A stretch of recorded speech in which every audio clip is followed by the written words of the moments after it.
Hallo und herzlich willkommen auf Epic. Heute bei uns Shooting Basics mit Rosi. Das Visierbild bei der Pistole richtig aufbauen.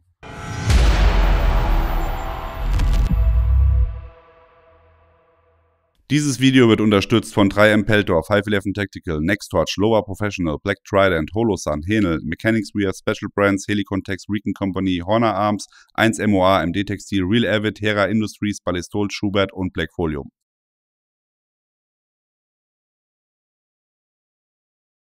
In den letzten Teilen ging es um den Griff, jetzt geht es um das richtige Visierbild. Deine Bühne. Leg los, ich gehe mal einen Schritt zur Seite. Ja, wenn wir über das Visierbild sprechen, müssen wir unterscheiden, wofür brauchen wir das jetzt hier. Wenn wir jetzt über die schnelle Präzision schießen, das ist ungefähr 95% des Behördentrainings, schnelle Präzision, oder das Präzisionsschießen, kleine Gruppe schießen, alles andere ist egal, brauchen wir Folgendes. Ich habe mal dieses Beispiel genommen, hier von der Schießschule Winkeler. Wir haben jetzt hier das Korn und die Kimme. Das Korn muss genau in der Mitte der Kimme sein, genau gestrichen Korn, das heißt die obere Linie und der Lichtspalt rechts, links immer gleich.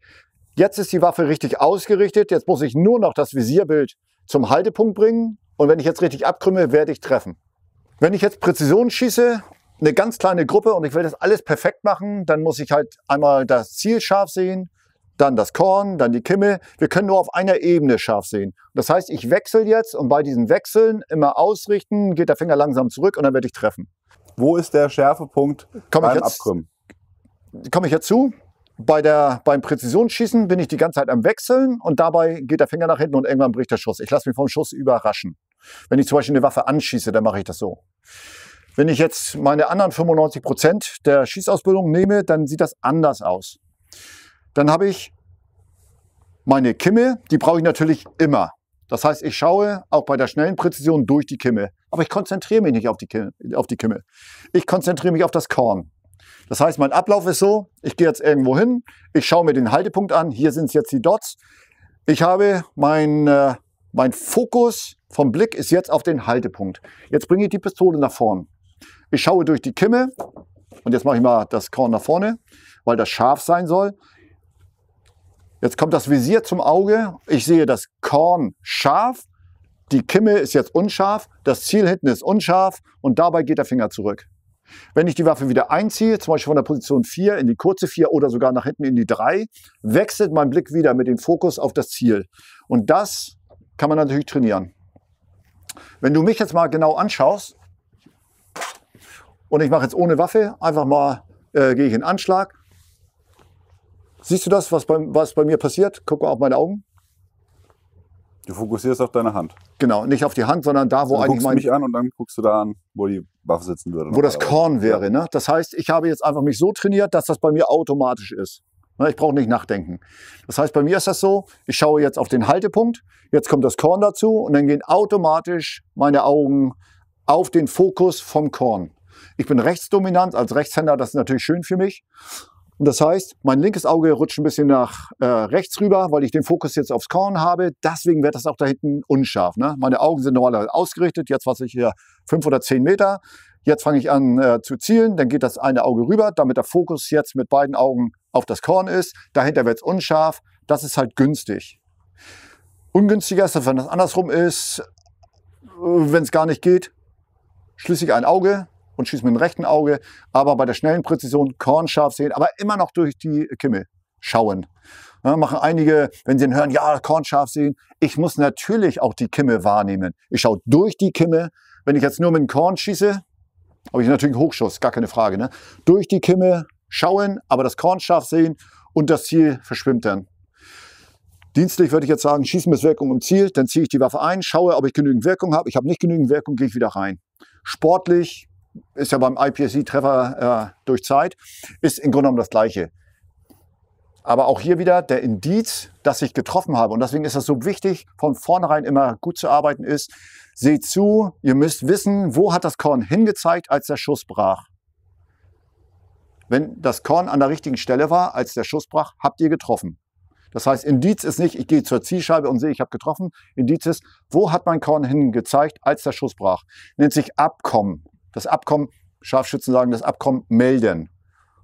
Letztes Mal in Afrika auf so ein Zebra geschossen und da habe ich auch gleich melden können, hier hoch abgekommen. Interessiert überhaupt keinen, aber da ist es dann so, dass das halt irgendwann mal automatisch ist. Muss man gar nicht laut sagen, aber ihr müsst halt wissen, wenn ihr geschossen habt, wo hat die Waffe wirklich hingezeigt. Es war ein altes, verwundetes Zebra, richtig? Und ein gegändertes. Es war ein sehr leckeres Zebra. Zebrafleisch ist sehr, sehr lecker. Ich jage aus Überzeugung. Fleisch ist halt lecker. Kommt wahrscheinlich in den Kommentaren rein. Ja, ich esse Fleisch. War trotzdem gut geschossen, aber einen Ticken hoch. Okay. Das konnte ich halt melden. Und für uns Pistolenschützen jetzt in diesem Falle, ihr sollt das auch wissen, wo hat die Waffe wirklich hingezeigt.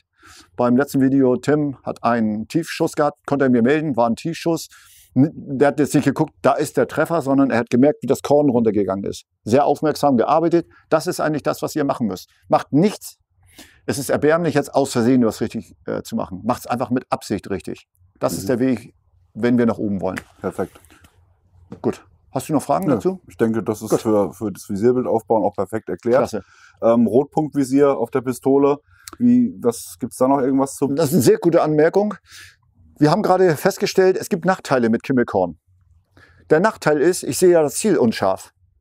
Wenn ihr jetzt mit einem Rotpunkt arbeitet, dann ist der Hauptvorteil nicht, dass das leichter ist zu zielen. Ja, ich bin jetzt alt und ich habe es einen Ticken schwerer, das Korn scharf zu sehen. Altersweitsichtigkeit, dann ist es schwieriger, das Korn scharf zu sehen. Da hat man natürlich klar einen Vorteil, wenn ihr einen Rotpunkt habt. Der Hauptvorteil vom Rotpunkt ist, dass ihr das Ziel scharf sehen könnt. Und den Rotpunkt seht ihr zusätzlich.